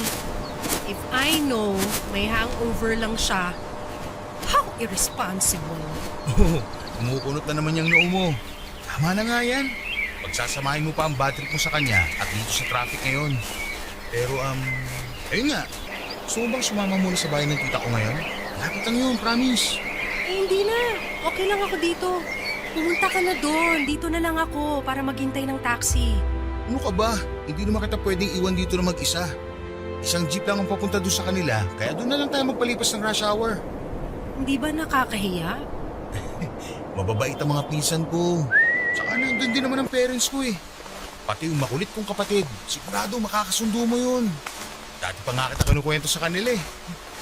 Teka, ano namang kinakwento mo sa kanila tungkol sa akin? Na ano, boss kita. Saka, At saka ano pa? maganda ka. Sobrang ganda. Ha? Ano yun? Bakit bumubulong ka dyan, Dexter? Wala. Tara na. Punta muna tayo sa tita ko. Tignan mo, walang galaw ng mga sasakyan. Mahihirapan lang talaga tayo kumuha ng taxi ng ganitong oras. Kaya nga mauna ka na lang na umalis. Pumunta ka na dun sa reunion ng family mo. Okay lang ako dito, promise. Tatawagan or i-text na lang kita kapag nakasakay na ako ng taxi. Aubrey, I insist. Hindi ako alis dito hanggat hindi ka pa nakakasakay. Ayos lang talaga ako. O ito, may taxi na. Taxi! Ano ba yan? May laman pala. Ano? Hindi pa rin ba magbabagong isip mo? Ikaw din. Baka gabihin tayo dito. Ayaw na ayaw mo pa namang nasasayang ang oras mo. Kasi naman. Ay. Nahihiya lang talaga ako eh. Huwag kang mag-alala. Mababait talaga ang mga pinsan ko sa buong family ko. Kaya sigurado ako na mag-i-enjoy ka ron. Sa tingin mo ba, okay lang talaga sa kanila na pumunta ako? Oo naman! Sabi ko nga diba, patagal ka na nilang gustong makilala ng personal. Saka akong bahala sa'yo kung sakaling gabihin man tayo. Ihatid kita pa uwi. Kaya tara na. Ako na magdadala ng tumbag mo.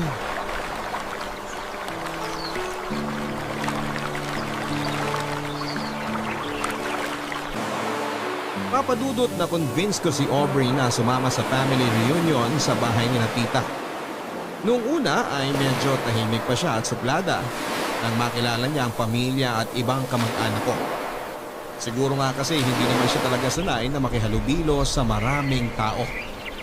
Pero nang lumapit na sa kanya ang nakababata kong kapatid na babae na totoo namang makulit at madaldal, doon na rin siya nagsimulang ngumiti at makipagkwentuhan. Hanggang sa pati ang pinsan ko, kinakausap niya na rin at nakainuman pa niya. Kaya pumayag na rin siyang ihatid ko siya pa uwi sa bahay niya pagkatapos ng reunion. Papadudot simula ng araw na yon ay mas nakilala ko si Aubrey. Yung totoong siya na hindi nagtatago sa pagiging isang dragonesa ng opisina. At dahil naramdaman ko na wini-welcome niya ako sa buhay niya bilang isang malapit at totoong kaibigan, mas ipinakilala ko rin ang sarili ko sa kanya. Kung dati-rate bahay at opisina lamang ang alam na puntahan ni Aubrey, nagkaroon na kami ng chance na dumaan sa coffee shop pagkatapos ng trabaho. Pero hindi para sa isang client meeting, kung hindi para kumain, magkape at magkwentuhan. Madalas din kapag weekend ay nasa bahay namin siya.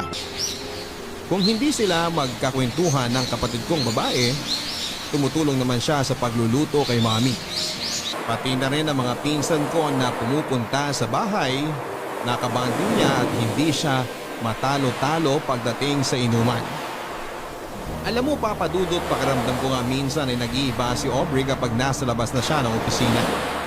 Nawawala na kasi yung pagpapanggap niya na mataray siya at sobrang perfectionist sa buhay. Kapag magkasama kami, nagagawa na niyang gumiti at tumawa. Nasanay ako sa ganong setup namin.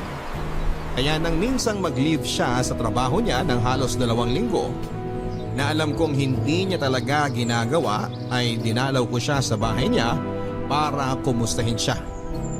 Ang sabi niya sa akin ay may trangkaso lamang siya at pagaling na rin siya. Dumalaw raw kasi ang mga pinsan niya na galing sa ibang bansa na kaagad din namang umalis. Pero iba ang naging kutob ko, papadudot. Lalo na nang bigla na lang siyang nahilo habang magkausap kami.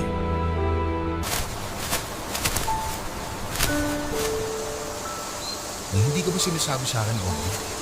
Siyempre wala. Ano namang itatago ko sa'yo? Ilang linggo ka nang wala sa opisina. Akala ko nga may trangkaso ka o sadyang masama lang ang pakiramdam mo.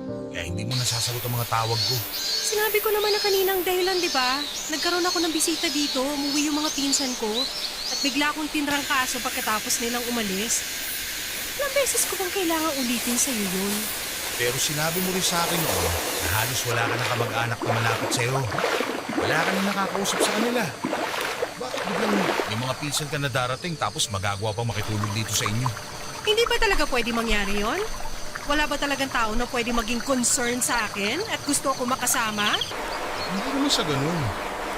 Kasi kung may totoong tao nag-aalala sa'yo, yun. Tapat ka nga sa akin. Sakit ka ba? Ano ba sinasabi mo? Pwede ba? Itigil na nga natin to pag-uusap na to. Wala akong sakit at wala akong tinatago sa'yo. Bakit ba kasi ang dami mong tanong? Concerned lang ako. Kasi syempre kaibigan mo na ako. Kaya nag-aalala ako sa'yo. Pero wala nga kasi akong tinatago. At wala rin akong dapat sabihin sa'yo. Tsaka sino ka ba? Sino ka ba sa buhay ko para mag-usisa ng kung anong-ano sa akin? Alam kong nasanay ka ng mag-isa. Walang sinasabi ng problema mo o nararamdaman mo. Pero inuulit ko, kaibigan mo ako. Alam mong handa ako makinig kahit ano pa yan. Umuwi ka na lang kaya. Kung ano-anong iniisip at napapansin mo eh. Dahil sigurado ako na may dapat akong malaman. Aubrey, ano ba? Pati ba naman sa akin magtatago ka pa? May ovarian cancer ako. At alam ko na may taning na ang buhay ko. Okay na ba? Masaya ka na sa nalaman mo? Pwede ka na bang umalis? Kailan pa? Bakit mo lang sinasabi sa akin to? Dahil hindi naman kailangan. Kaya ko to mag-isa eh. Sanay naman ako na mag-isa eh. Pero pwede mo namang hindi kayanin mag-isa. Kaya nga nandito ako eh. Kasi gusto kong iparamdam sa'yo na hindi lahat ng tao iniiwan ka. Meron pa rin nag-aalala at totoong nagmamalasakit sa'yo. Na hindi ko nga kailangan. Hindi ko kayo kailangan. Wala akong kailangan at kaya kong sarili ko kasi doon naman ako sanay. Bakit ba kasi ang kulit-kulit mo? Kaya ko nga eh. Kaya ko mag-isa.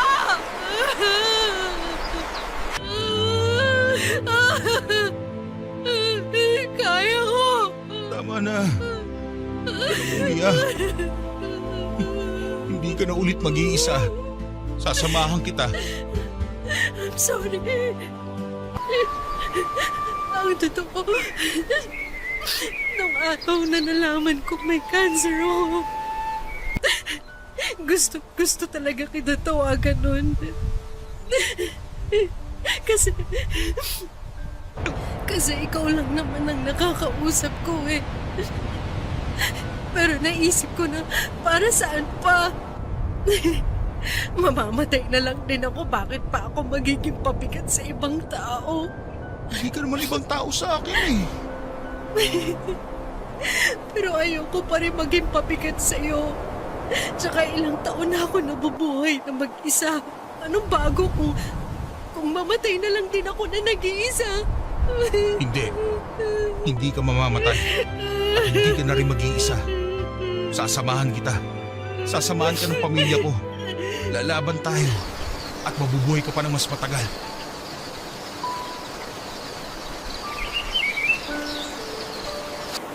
Sobra akong nasaktan nang malaman ko ang tungkol sa stage 2 ovarian cancer ni Aubrey Papadudo. Alam ko namang wala namang kaming relasyon ni Aubrey. Pero sobrang espesyal niya na kasi para sa akin. Siguro sa iba, lalo na sa mga kaopisina ko ay para siyang isang dragon na palaging nag-aapoy sa galit. Pero para sa akin kasi ay hindi nila nakita kung paano umamo at maging malambing ang isang dragon. Sa kabila ng pagiging perfectionist niyang boss, ay may tinatago siyang kabaitan na hindi niya ipinapakita sa lahat. Madalas siyang nagpapabili ng pagkain na para sa mga kaopisina ko kahit na hindi siya nakikihalubilo o kumakain na kasama namin. Nagpapaabot din siya ng cake o regalo sa kung sino man ang may birthday. At kahit na hindi ko siya kadugo ay tinuring niya na halos na totoong magulang sina mami at daddy. Pati na rin ang kapatid ko na sobrang sabik na magkaroon ng ate. Naging parte siya ng pamilya ko hindi lang dahil sa tinanggap niya kami, kung hindi dahil kami mismo ang may gusto na maging parte siya ng pamilya namin. Kaya nang nalaman ko ang tungkol sa sakit niya, gustong gusto ko nang humagulhol pero pinilit kong pigilan. Dahil ayokong panghinaan siya lalo ng loob. Ako lang kasi ang pwede niyang kapitan at kuhanan ng lakas. Kaya kailangan kong magpakatatag sa harap niya. Kahit ako man ay pinanghihinaan na kaagad. Ang naisip ko kasi noon ay bakit si Aubrey pa.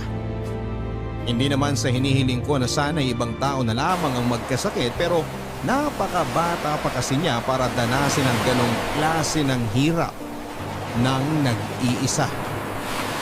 Papadudot kagaya ng pinangako ko kay Aubrey ay hindi ko na ulit siya iniwan ng nag-iisa.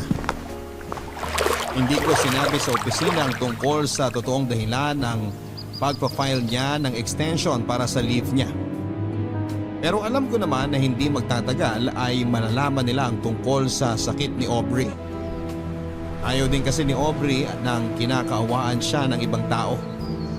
Mas gusto pa nga niya yung may ines na nararamdaman sa kanya. Nasanay na rin kasi siya sa ganon. Nag-iisa, walang kaibigan, pamilya o karamay.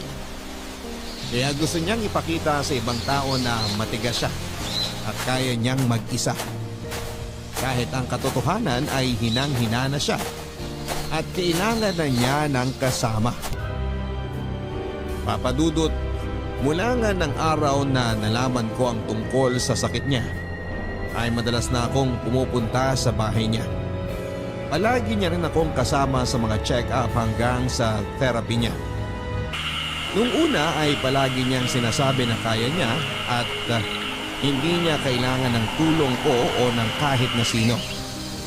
Pero syempre hindi ako papayag sa pagkakataon na ito na kayanin pa niyang mag-isa. Gusto kong iparamdam sa kanya na may kaibigan na siya sa katauhan ko at pamilya na rin niya ang pamilya ko. Hindi ko alam kung gaano ko pa siya katagal na makakasama at ayokong isipin na malapit nang magwakas ang buhay niya. Naniniwala at nananalig pa rin ako na gagaling si Aubrey. Mabuti siyang tao at hindi niya deserve ang ganitong klase ng sakit o sitwasyon para sa sarili niya.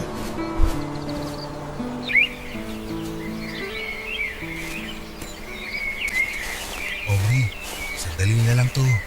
3 pasyente na lang at maasikaso na tayo ng nurse. Mabuti naman kung ganun. Grabe, no? Ang daming tao ngayon dito sa ospital kumpara nung isang araw. Oo nga eh. Medyo mainit tuloy. Kumusta na pala ang pakiramdam mo? Hindi ka na ba nahihilo? Mas okay na ako ngayon kaysa kanina bago tayo umalis ng bahay. Na halos hindi na ako makatayo. Mabuti naman. Pero huwag ka mag-alala. Kapag naasikaso na tayo ng nurse, makakakuha na tayo ng kwarto mo dito sa ospital. Ako na lang ang babalik sa bahay mo mamayang hapon para kunin ang iba mo pang gamit. Pwede naman kasing sa bahay na lang ako eh. Aubrey, kapag nag-start ng therapy mo, hindi naman pwedeng napapagod ka sa biyahe. Kaya ayos na rin to. Hindi naman ako napapagod. Hindi ko lang talaga maiwasan ng mahilo pa minsan-minsan. Ang totoo nga niyan, ikaw ang iniisip ko. Bakit naman ako? Eh, lakas-lakas ko. Kasi sinasamahan mo pa ako dito sa ospital bago ka pumasok sa opisina. Lagi ka na lang tuloy nag-half day tapos wala ka na halos matinong tulog at pahinga. Mas malalim na nga yung eye bags mo kaysa sa akin, no? Wala yun. Alam mo namang sanay ako sa puyatan. Dati kaya akong call center agent. Kaya kung puyat at pagod lang din, kayang-kaya ko yun. Saka nakalib naman ako ngayon. Ayun na nga eh. Naubos na ang leave credits mo nang dahil sa akin. At least nagamit ko, di ba? Alam mo namang hindi ako pala bakasyon. Kaya kung hindi ko gagamitin yun sa pagsama-sama sa'yo, malamang itulog ko lang yun. Baka nga pala pumunta si Mami mamaya para may kasama ka kapag umalis na ako para kunin ng ibang gamit mo sa bahay. Isa pa yan. Sa totoo lang, nahihiya na rin ako sa family mo. Pati sila naaabala ng dahil sa akin. Yung pagluluto ng mami mo yung mga pagkain na pwede kong makainin, tsaka yung pagdalo ng kapatid mo sa bahay para masamahan ako kapag nasa opisina ka. Lahat tuloy sila apektado ng sakit ko. Ayan ka na naman eh. Sabi ko naman sa'yo, di ba? Si Mami nagsuggest na ipagluto ka ng mga kakainin mo. Saka yung kapatid ko, enjoy na enjoy sila lagi makapagkwentuhan sa'yo. Siya pa nga nag-aalala na baka napapagod ka na rin sa kadaldalan niya eh. Kaya huwag ka na mag-isip ng kung ano-ano, okay? Ito kasi talaga yung ayoko eh. Minsan na nga lang ako mapalapit sa ibang tao. Nagiging papikat pa ako. Kaya nga pinipilit ko na lang na ilayo ang sarili ko kasi ayokong dumating ang araw na... Shh! Tama na, Aubrey. Hindi ka na iba sa pamilya ko. Nakita mo naman kung paano ka nila tinanggap nung unang beses ka pa lang nilang nakilala, hindi ba? Kaya wag na wag mong iisipin na nagiging pabigat ka sa amin. Thank you, Dexter, ha? Thank you talaga sa inyong lahat.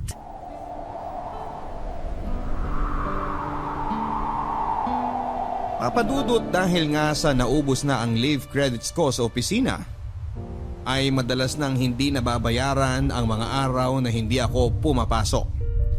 Pero sinisigurado ko na bago ako mag half day o mag leave ay natapos ko ng lahat ng mga trabaho na dapat kong tapusin. Minsan nga ay dinadala ko na rin ang mga yon sa bahay para lang hindi ako maabutan ng deadline.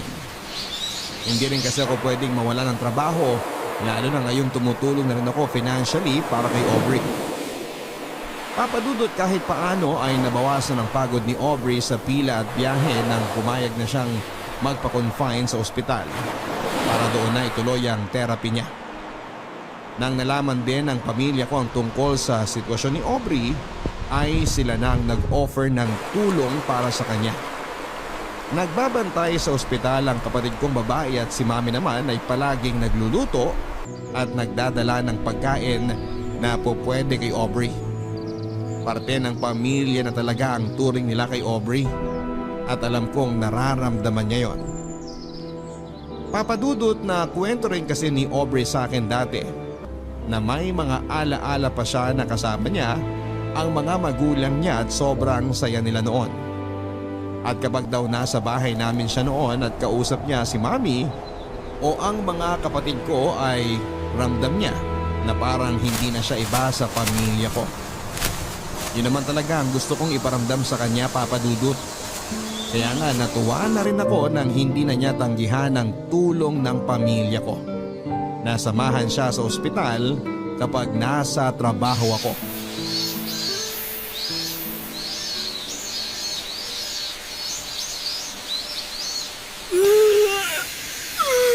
Sige, labas mo lang lahat yan. Tapos gagaan na ulit ang pakiramdam mo.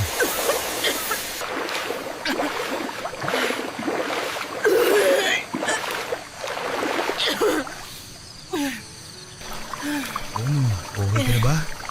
Okay na bang pakiramdam mo? Oo. Medyo okay na. Sandali lang ha. Lilinisin ko lang to.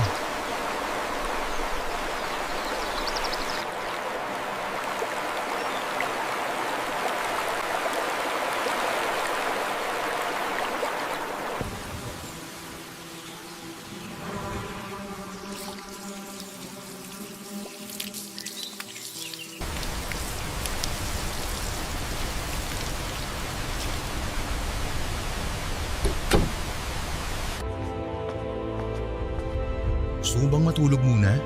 Hindi. Ayoko. Para kasing wala na akong ibang ginawa kundi matulog ng matulog. Yun naman kasi ang kailangan ng katawan mo. Pahinga. Nakakapagod din pala magpahinga. Lalo na kapag paulit-ulit. Ang sabihin mo, naninibago ka lang kasi sobrang workaholic mo. Nanggaling nga pala sila mami dito kanina habang tulog ka. Dinalhan ka nila ng prutas. Talaga? Tatawagan ko na lang siguro sila mamaya para makapagpasalamat ako. Oo, siguradong matutuwa sila kapag narinig nila ang boses mo. May gusto ko bang kainin? Ipagbalat kita ng orange o mas gusto mo tumansanas? Kahit yung orange na lang. Sige. Si tita nga pala dapat dadalaw din ng isang araw. Kaya lang nagkasakit si Lola kaya hindi natuloy. Pero lagi niya sinasabing namimiss ka na raw niya. Yung mga pinsan ko naman nangungulit. Kung kailan ka raw ba ulit nila makakainuman. Ang sabi ko, magpalakas muna sila ng atay para matalo ka nila. Tapos Gusto ko nang umuwi. Hindi pa pwede, Aubrey. Kaya ko namang bumiyahe pa uwi pagkatapos ng chemotherapy. Pero mas mapapagod ka kapag nag-uwian tayo sa bahay mo. Kaya ko naman dati, di ba? Mas maaalagaan ka ng mga nurse dito.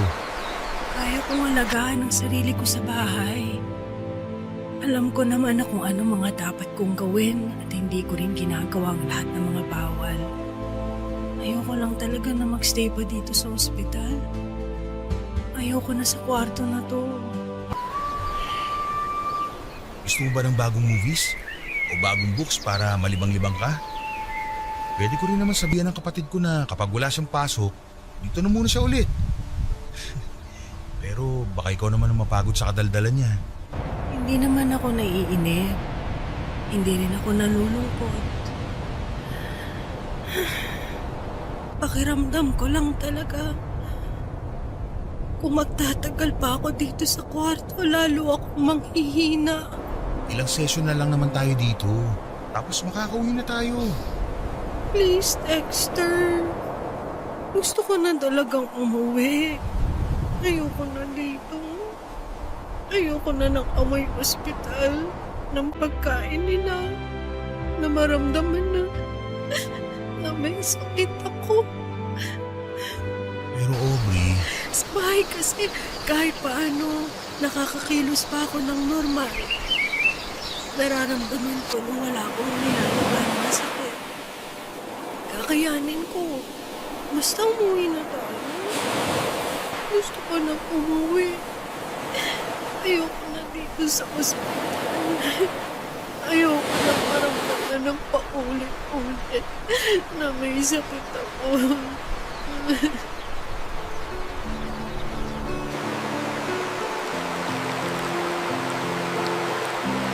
Papadudot pakiramdam ni Aubrey ay mas nanghihina siya kapag nakakonfine siya sa ospital. Kahit para sa akin ay mas convenient pa ngayon dahil may 30 minutes din ang biyahe namin tapos ay pipila pa kami. Pero hindi ko na nga napilit pa si Aubrey na magstay kami sa ospital. Papadudot pagkalipas ng 2 araw ay umuwi na kami sa bahay ni Aubrey. Pumupunta na lamang kami sa ospital kapag schedule na ng therapy niya.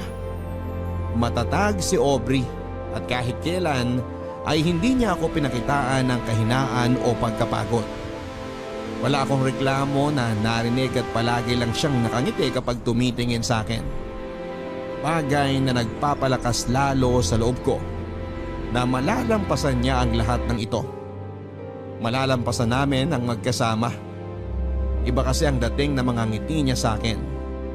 Para bang gusto niyang iparamdam sa akin na kagaya ko ay lumalaban din siya at pareho kaming umaasa na gagaling siya. Papadudot sa totoo lang ay nagsisimula na akong panghinaan ng loob na malalampasan ni Aubrey ang napakabigat na pagsubok na ito.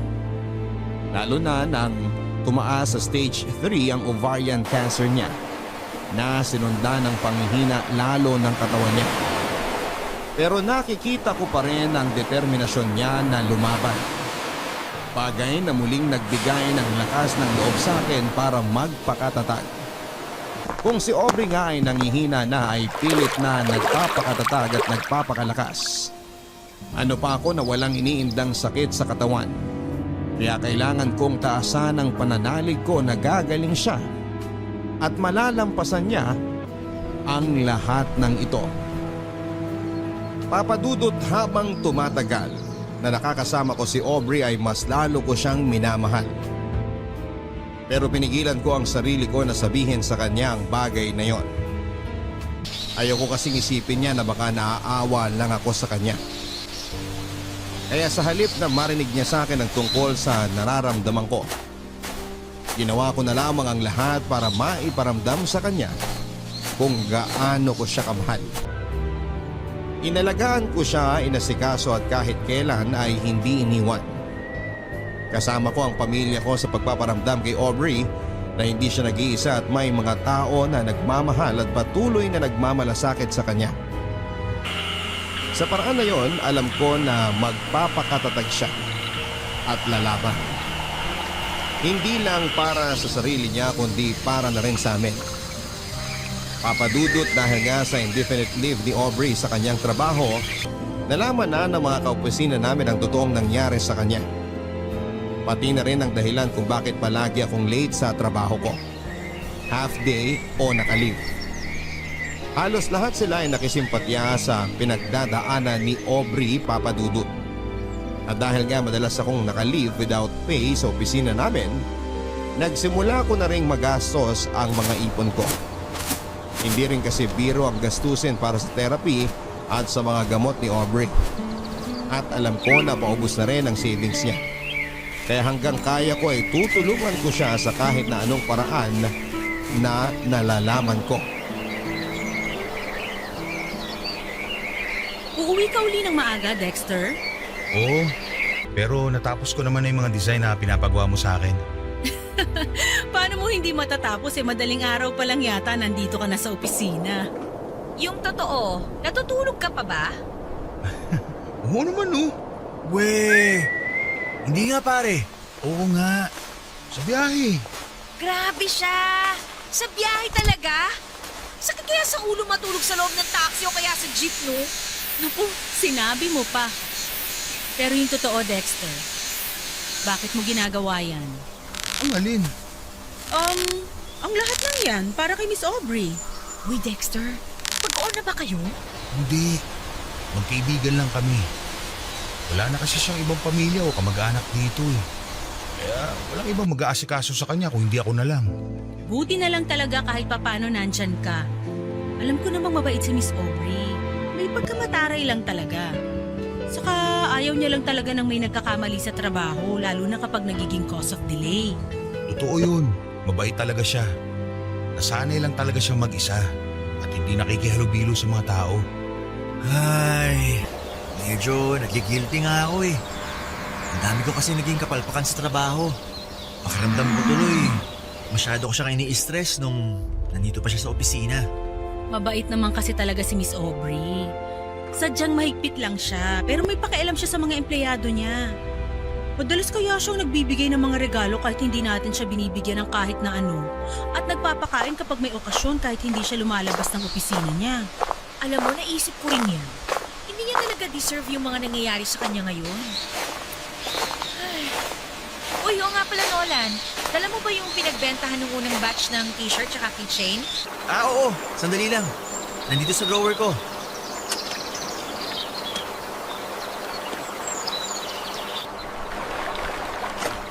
O pare, tanggapin mo to. Oh, para saan to sobrang ng pera? Konting tulong para kay Miss Aubrey. Bitong mga nakaraang buwan kasi, nag-isip kami kung paano kami makakatulong sa kanya. Sa inyong dalawa. At itong naisip naming paraan. Gumawa kami kasi ng fundraising dito sa office. Paggawa tsaka nagbenta kami ng mga t-shirt at tsaka keychains. Alam namin na medyo maliit na halaga pa lang yan kumpara sa gastusin niya ngayon. Pero sana makatulong. Malaking tulong na to para sa kanya. Yung pag-aalala niyo pa lang sa kanya at paggawa ng mga ganitong bagay. Sobra-sobra na kayo pasasalamatan ni Aubrey kapag nalaman niya to. Basta pare, kung may iba pa kayong kailangan ni Miss Aubrey na pwede namin maitulong, sabi ka lang ha. Palaging kasama si Miss Aubrey sa mga dasal namin. Naniniwala kami na malalampasan niya ang lahat ng to. Salamat talaga sa inyo ah. Sobrang laking tulong nitong ginagawa niyo para sa kanya. Para lalong mapalakas ang loob niya. Huwag kayong mag-alala. Makakarating ang lahat ng tulong at mensahe niyo para kay Aubrey. Papadudot, hindi ko inaasahan ang ginawang pag-abot ng tulong ng mga kaopisina ko kay Aubrey. Alam ko naman na nagiging usap-usapan na si Aubrey sa trabaho dahil sa sakit niya. Pero hindi ko alam na gumawa na pala sila ng paraan para makatulong. Akala ko kasi ay wala talaga silang pakialam kay Aubrey. Dahil sa paniniwala nga ng mga ito na masama ang ugali niya. Pero heto sila at nagkaisa na gumawa ng fundraising para makapagbigay ng financial support. Papadudot lang sabihin ko kay Aubrey ang tungkol sa tulong na inabot ng mga kaopisina namin at patuloy na pagbebenta ng mga ito ng t-shirt at keychain para makalikom pa ng pera ay hindi na niya napigilan ang sarili niya na maiyak. Nagigilty daw siya dahil pakiramdam niya ay hindi naging mabuti ang treatment niya sa mga ito. Pero heto sila at nagmamalasakit para sa kanya. Kaya raw kapag nabigyan siya ng isa pang pagkakataon ay babawi siya sa mga ito.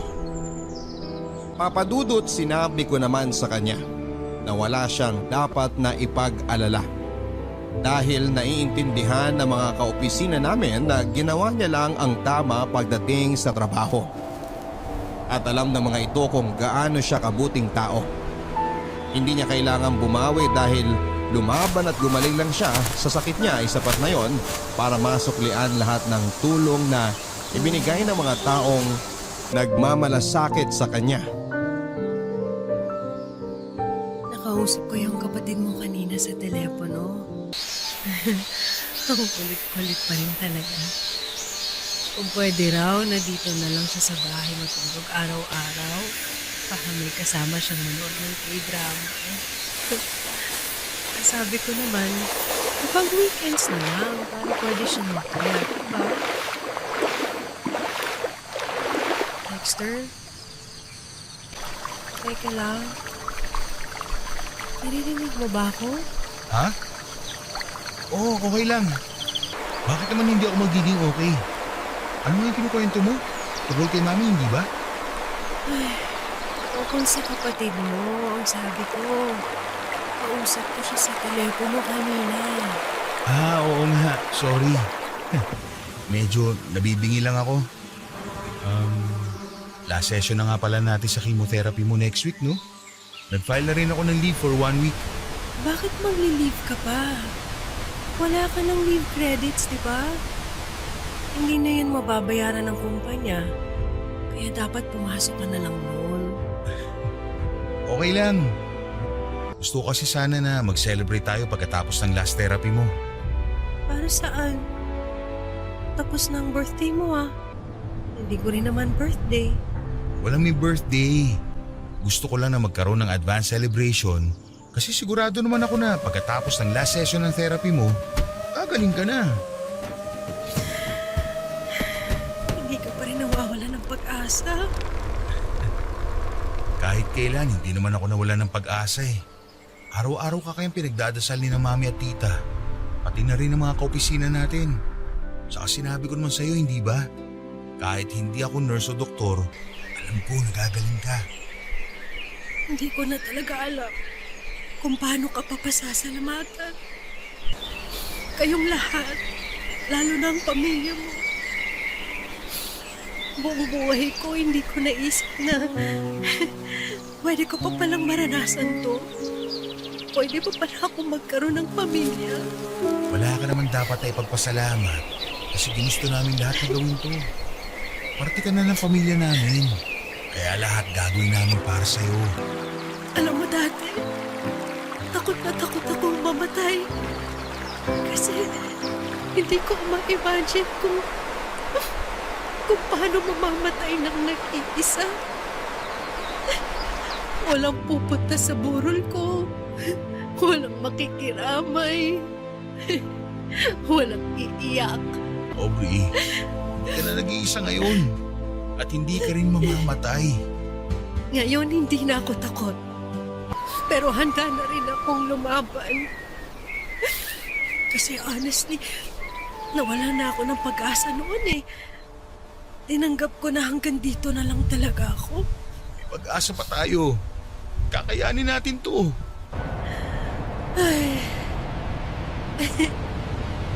Oo, kakayanin ko pa. Dahil sa tuwing nakikita ko kayo ng pamilya mo, pakiramdam ko, nabubuo ulit ako. At sa tuwing hawak mo ang mga kamay ko kagaya ngayon, lumalakas ako. Kaya nga hindi ko nabibitawan itong mga kamay mo kahit kailan. Alam mo, kung pagbibigyan lang talaga ng Diyos na madugtungan pa ulit ang buhay ko, o kahit hanggang dito na lang talaga ako, magpapasalamat pa rin ako ng paulit-ulit sa Kanya. Kasi kahit sa kahuli-hulihang sandali ng buhay ko, naranasan ko pa rin kung paano maging parte ng isang masayang pamilya. Basta lalaban pa rin tayo ha. Walang susuko sa atin. Sasamahan kita kahit na anong mangyari. Hindi ka nabibitiwan ng mga kamay ko. Oo, lalaban ako. Lalaban ako para sa'yo. Para makasama ko pa kayo ng mas matagal.